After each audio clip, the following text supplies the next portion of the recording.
Okay, my video cut off, but I'm just graphing my solution to be 20. Okay, the length of the garage is 20 feet.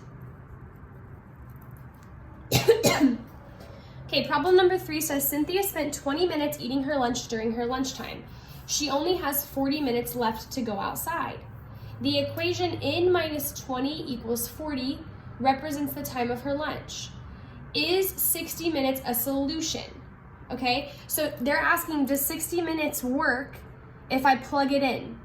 So we're going to put 60 where the n is. So instead of writing n minus 20, we're going to put 60 minus 20 equals 40, and we're going to see if this is true. Okay, simplify the left side of the equation. What is, if I take 60 and subtract 20, what do I get?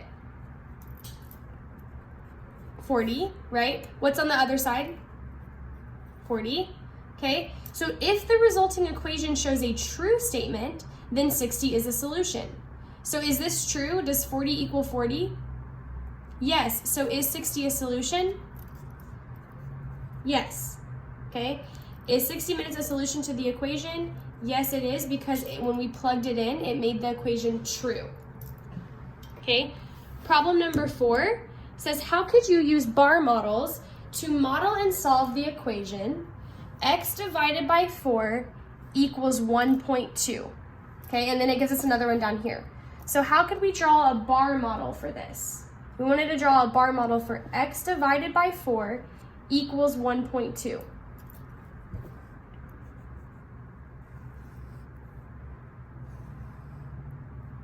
Okay, this is how I would draw it.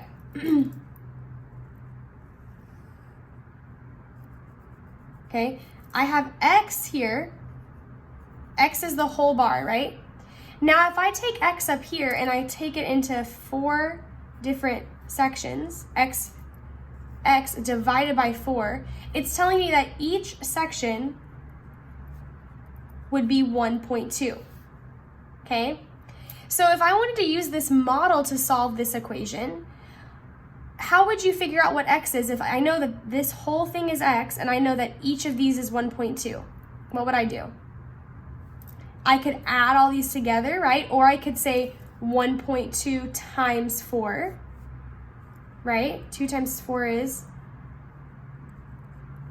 and I get 4.8. So if we solve this equation like normal, let's see if we got the same thing. What's the opposite of dividing by 4? Multiplying, right? So if I need to multiply by 4 on each side. Well, isn't that what I just did? And then I get 4.8. So either way, you would have gotten the same answer. We just used the bar model to help us. Okay? So my answer is x equals 4.8. This one says draw a bar model for 12 equals 2/3 times y. 12 equals 2/3 times y. I'm going to give you a second to think about this one. It's a little bit more difficult. Creating bar models on your own is a little bit hard to begin with, but especially when we get into dividing, it makes it a little bit more challenging. But if you take a second and think of it, you should be able to do it. So we know that we need 2 sections, right? Just like our bar models have. Okay. Now, on the I should have put x on the top here, but I'm gonna put y on the top here, right? And I'm going to simplify this just a little bit, okay? So 12 equals 2/3 y, okay? Let me draw the bar model first and then it'll make more sense.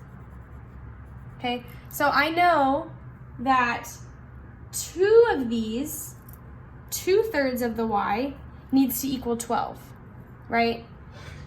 I know that 2/3 needs to equal 12. What are 2 numbers that are the same number that equal 12? 6, right? So if I put 2 of the 3 pieces of this y, shouldn't I get 12? Is 6 plus 6 12?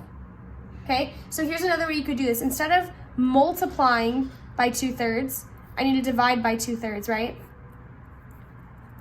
If I have 12 and I want to divide by 2/3, what do I do here? I keep, change, flip. right? So I'm going to keep 12 by the normal. I can just put it over 1. I'm going to change this to multiplication and flip my fraction. 12 times 3 is 36. 1 times 2 is 2. Okay? What is 36 divided by 2? Okay, 2 goes into 3 one time. 1 times 2 is 2. 2 goes into 16 8 times. Okay, so that would mean 18 equals y. Okay, now why would 18 equal y? Think about it. If this whole thing is y, right? What is 6 plus 6 plus 6? 18, right? So isn't 18 y? Right? So that one's a little bit more hard.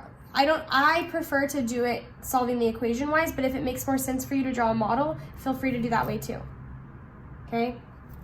All right, so we are going to move on to this practice page on page 199. Okay, but I'm going to have it in the next video so that the video is not super long.